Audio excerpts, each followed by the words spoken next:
Whispers from the Dark Side of the Psyche. Section 1. The Hook and the Great Question. Imagine waking up one night to a faint whisper that doesn't come from outside, but from within. It is not the sound of a dream, nor the echo of memory. It is something stranger, more unsettling, a voice that feels both familiar and foreign, like a hidden twin who has always lived in your shadow. The whisper says things you would never admit aloud. It hungers for what you forbid yourself to desire. It remembers what you try desperately to forget. It tempts, mocks, and sometimes even terrifies you. This is not madness.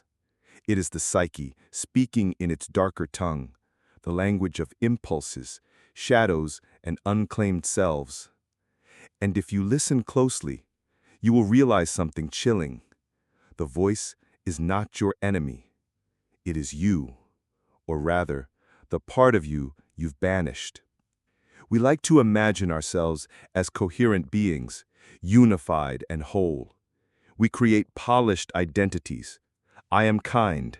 I am disciplined. I am moral. But beneath the surface, the psyche does not obey such neat boundaries. Beneath every saint lurks a sinner. Beneath every confident smile lives doubt. Beneath every gentle thought stirs violence. The psyche is not a cathedral of light. It is a labyrinth where shadows breathe. Here lies the paradox.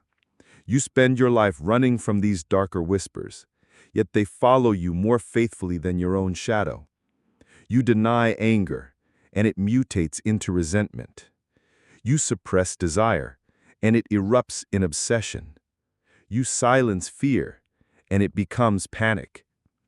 That which is exiled does not disappear. It waits. And when it returns, it does so with teeth. Carl Jung called this the shadow self, the collection of all that you reject about yourself, all that you repress because it does not fit the story you want to tell about who you are. But what if the shadow is not merely a reservoir of shame and vice? What if it also holds the very energy you need to feel alive? Consider this unsettling thought. The parts of yourself you fear most may also be the parts most vital to your wholeness. Your rage could fuel justice. Your envy could awaken ambition. Your fear could sharpen wisdom. Even your darkest desires might contain a hidden seed of creativity or freedom. What then is the true danger? The shadow itself, or your refusal to face it? The whispers from the dark side of the psyche are not random. They are signals, attempts at communication from the depths of your unconscious. They reveal where you are divided, where you are not living truthfully. But listening is terrifying, because the moment you acknowledge the whisper, you risk unraveling the identity you've so carefully built. And yet, isn't that identity already fragile? Don't you sense its cracks? The moments where you act out of character, where something primal takes over, and you ask yourself afterward, who was that? The truth is simple but terrifying. It was you, a part of you refused to know. Here is the great question. What happens if you never listen to the whispers? Do they fade, or do they grow louder in silence? Do they simply vanish, or do they twist into symptoms, anxiety, depression, compulsions, destructive choices? How much of what we call mental illness is actually the cry of a shadow self demanding recognition? And deeper still, if you cut yourself off from the dark side of your psyche, are you not also cutting yourself off from your full humanity? Can light exist without shadow? Can you truly know love without acknowledging hate, or courage without facing cowardice, or peace without encountering chaos? This is where the unease grows into dread, because if you never face the whispers, they will not simply disappear. They will rule you from the shadows. You will think you are in control, but you will be steered by forces you refuse to see. You will call them fate, bad luck or accidents, but in truth, they are your own unclaimed fragments dragging you down paths you never meant to walk. So again, the question returns, sharper and more urgent. What is more dangerous, the darkness within or the refusal to acknowledge it? To begin to answer, we must journey into the hidden roots of this darkness. We must explore why the psyche hides what it hides, why society teaches us to repress it, and how great thinkers, from Jung to Nietzsche to Huxley, have warned us that our refusal to face the shadow is not only a personal danger, but a collective one. The whispers are growing louder. To understand them, we must go deeper. Whispers from the dark side of the psyche. Section 2. The hidden problem and its psychological and philosophical roots. Why does the psyche exile parts of itself? Why are there voices within us we dare not acknowledge, desires we suffocate, impulses we bury deep underground? To answer this, we must peel back layers of psychology, philosophy, and culture. For the whispers of the psyche are not random. They are the inevitable byproduct of how we are taught to exist. From the moment you are born, you are initiated into a system of division. Children do not begin with a concept of good or bad. They begin whole, screaming when they are hungry, grasping when they want, crying when they fear, laughing when they delight. It is society, parents, and teachers who begin to carve the soul into categories. This is acceptable. That is not. Be polite. Don't be selfish. Don't cry. Don't show anger. Don't be too Loud. Don't be too wild. Slowly, the natural self is pruned like a tree. Branches are cut off. Roots are forced underground. What remains is the socially approved mask. This mask, Carl Jung explained, is the persona. It is the face we wear in order to function in society. The persona keeps us civilized, allows us to belong. But what happens to all the parts that do not fit into the mask?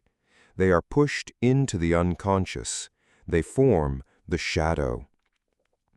The hidden problem is this: we mistake the mask for the whole self. We identify with the persona so fully that we forget the rest of us exists. But the psyche never forgets. The repressed does not vanish. It waits in silence, gathering power. Philosophy, too, has long warned of this split. Nietzsche saw morality itself as a system of repression. He argued that human beings possess primal instincts, strength, sexuality, ambition, creativity, that society labels dangerous because they threaten order. So morality tames us, castrates us, turns lions into sheep. But Nietzsche warned, the instincts do not die. They turn inward. What once could have been expressed as vitality becomes expressed as guilt, shame, and self-punishment. He called this inward violence ressentiment. Arthur Schopenhauer went further, describing life as the endless play of the will, a blind, irrational force that drives all beings. For him, repression was inevitable, because desire itself is insatiable. We cannot express everything we want, so we live in a constant state of suppression. And yet, this suppression breeds suffering. If Nietzsche and Schopenhauer focused on the instincts, Freud took the whispers of the psyche into the clinic.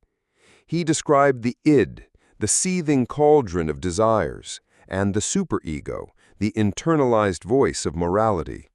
Between them stands the ego, desperately negotiating. When the superego crushes the id too harshly, the psyche erupts in symptoms, neuroses, obsessions, dreams filled with forbidden imagery.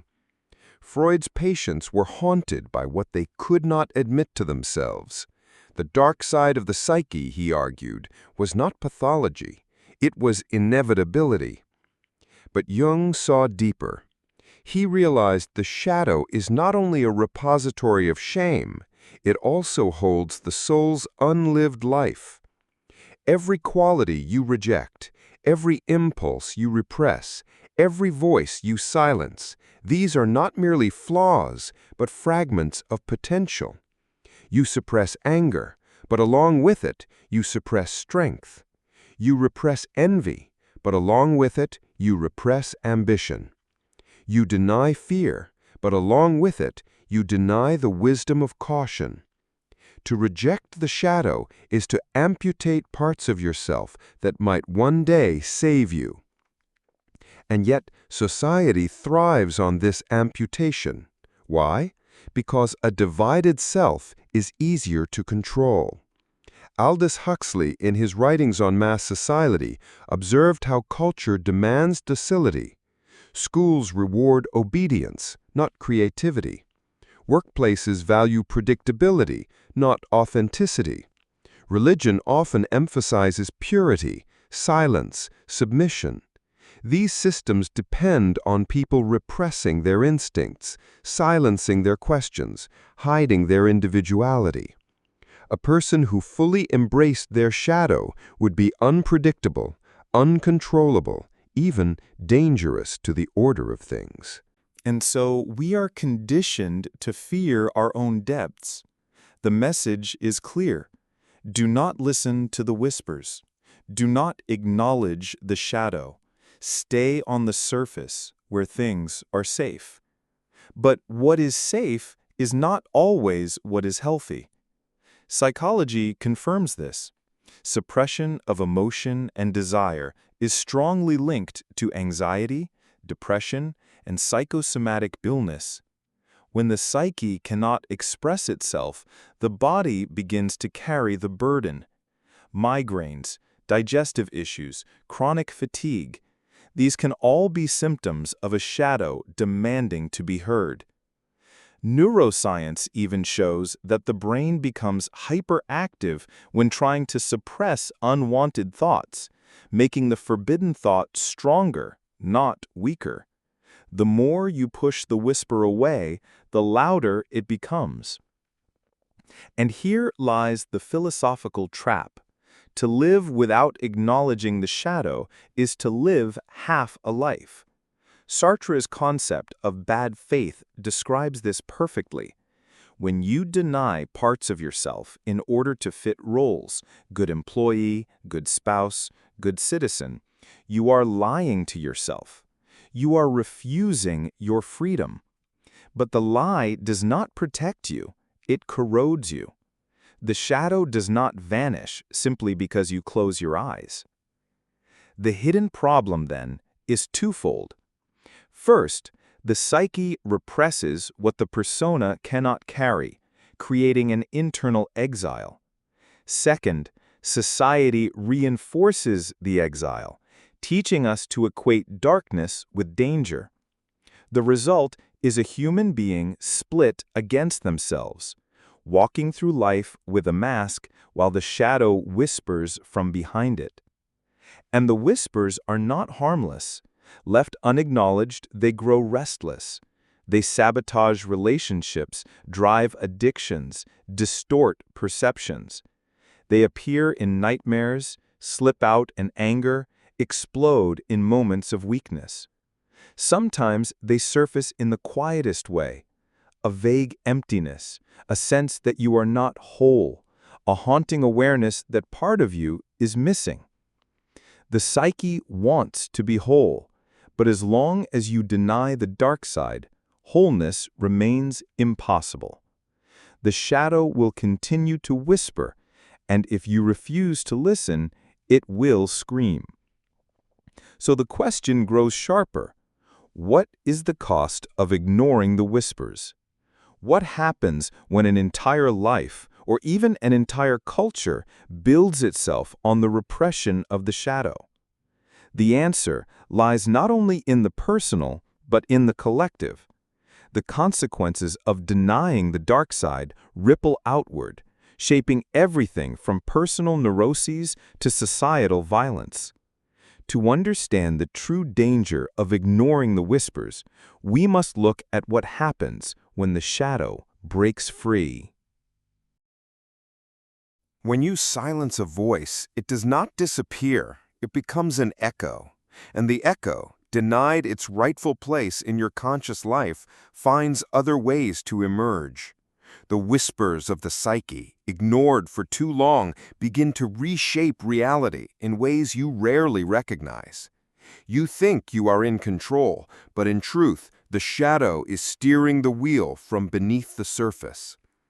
Imagine a man who prides himself on being endlessly kind, polite, agreeable. He never raises his voice, never asserts his needs. Outwardly, he seems perfect, a model of restraint. But what happens inside? His anger, denied an outlet, ferments into resentment.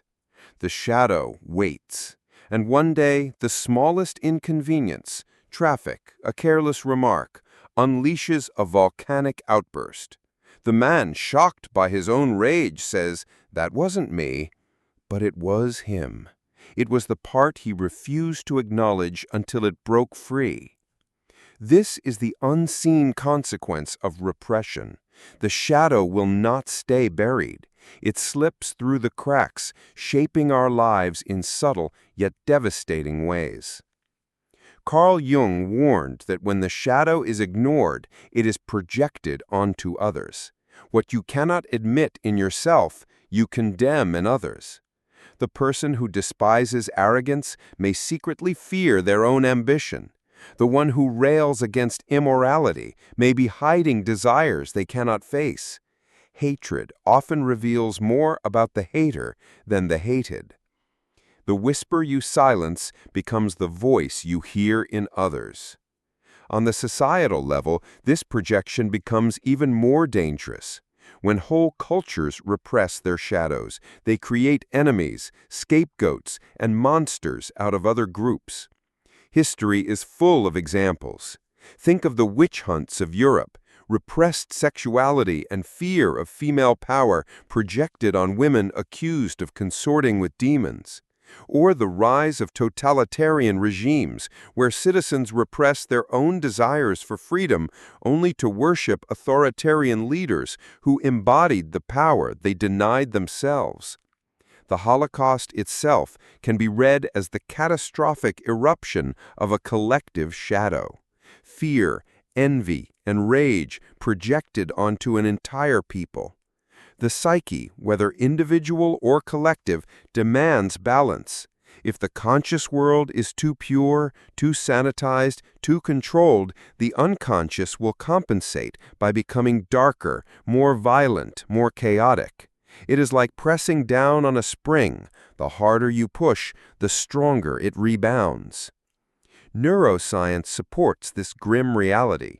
Studies show that attempts to suppress thoughts make them return with greater force. This is known as the ironic process theory. Try not to think of a white bear, and suddenly the image dominates your mind. The same happens with desire, fear, and anger. Deny them, and they intensify. Your conscious will may silence them for a time, but the unconscious keeps score. The unseen consequences ripple through relationships. Lovers suppress their true needs to maintain harmony, but the unsaid words build tension until intimacy corrodes. Parents suppress their frustrations only to pass down unspoken anxieties to their children. Entire families can be haunted for generations by shadows never confronted. Trauma denied in one generation often resurfaces in the next, a phenomenon psychologists call intergenerational transmission. The whispers become an inheritance. And then there is addiction, the attempt to numb the whispers with substances, screens, compulsions. Alcohol, drugs, gambling, pornography, endless scrolling through digital feeds, all can serve as distractions from the parts of the self we refuse to face. But addiction never silences the shadow. It merely dulls the noise. Meanwhile, the psyche waits patiently, its whispers growing louder in the silence between escapes. Even culture itself becomes a theater for shadow play. The obsession with celebrity scandals, violent films, and taboo art is not accidental. It is the shadow breaking into consciousness in socially acceptable ways. We project our repressed desires onto actors, musicians, and fictional characters, living through them vicariously. What we cannot do, we watch. What we cannot admit, we consume in secret. But the most dangerous consequence of all is emptiness. Not rage, not projection, not addiction, emptiness. A hollow life where something vital is missing. This emptiness is not obvious. It disguises itself as success, routine, even happiness. But underneath, there is a gnawing sense of incompleteness. You feel it in the quiet moments, when the noise of the world fades and you are left alone with yourself. A sense that something is calling from the depths and you are too afraid to listen. This emptiness is not simply depression, it is alienation from the soul. Viktor Frankl, survivor of the concentration camps, called it the existential vacuum. When people deny their inner depths, when they fail to confront the dark side, they lose connection to meaning itself. They live, but they do not feel alive. They succeed, but they do not feel whole. And here is the cruel paradox. The more you deny the whispers, the more power they gain. By refusing to acknowledge the shadow, you make it the secret master of your life. What you fear most begins to dictate your choices. What you repress most begins to define your fate. Consider Hamlet's words. There is nothing either good or bad, but thinking makes it so. Our refusal to face the shadow is what makes it dangerous. The shadow itself is not evil, it is energy. But when that energy is denied, it festers, curdles, turns destructive. So the unseen consequence is this: to live in denial of the shadow is to surrender control of your destiny. You become a puppet to forces you refuse to acknowledge. But there is another path. What if the whispers are not enemies, but messengers? What if the shadow, instead of being a curse, is the key to becoming whole? This is the question that leads us to the rebellion, the radical act of turning toward the darkness rather than away from it, the courage to look into the mirror and say, yes, this too is me. Section 4. The Rebellion, How to Break Free. The true act of rebellion is not against governments, religions, or societal norms. It is against yourself. Not the self you show the world, polished and polite, but the one you keep locked away in the cellar of your psyche. To face that hidden figure is the most radical defiance imaginable, because it means admitting that your life, as you have lived it, has been incomplete. Breaking free does not begin with grand gestures. It begins with listening. Imagine sitting alone in a darkened room, without distractions, no phone, no music, no escape, and hearing the faint whispers that rise within you. They are uncomfortable, disturbing, sometimes terrifying.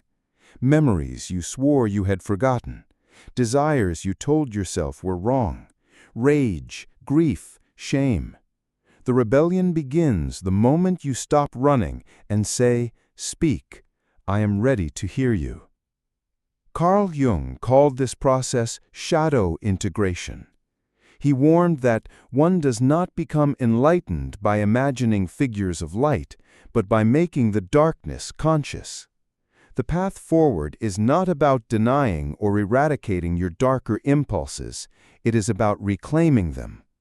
To integrate the shadow is to recognize that the very qualities you most despise or fear may hold the key to your strength. Take anger. Left unacknowledged, it explodes destructively. But embraced, anger becomes assertiveness, the power to defend boundaries and stand for what matters. Take envy. Denied, it corrodes relationships. But admitted honestly, envy reveals what you truly desire, guiding you toward authenticity. Even fear, so often dismissed as weakness, can be a compass, pointing you toward the places where growth is waiting. This rebellion requires brutal honesty. It means admitting that the person you present to the world is only a mask. The good worker, the perfect parent, the devout believer, the calm and rational adult. All of these are roles, not the totality of who you are. Beneath them is something more primal, more complex, more alive. To break free is to let the mask slip and meet the raw humanity beneath. But beware, integration is not indulgence. To recognize your shadow does not mean to unleash it recklessly on the world. It is not a justification for cruelty, addiction, or selfishness. True rebellion is not acting out, it is acting in.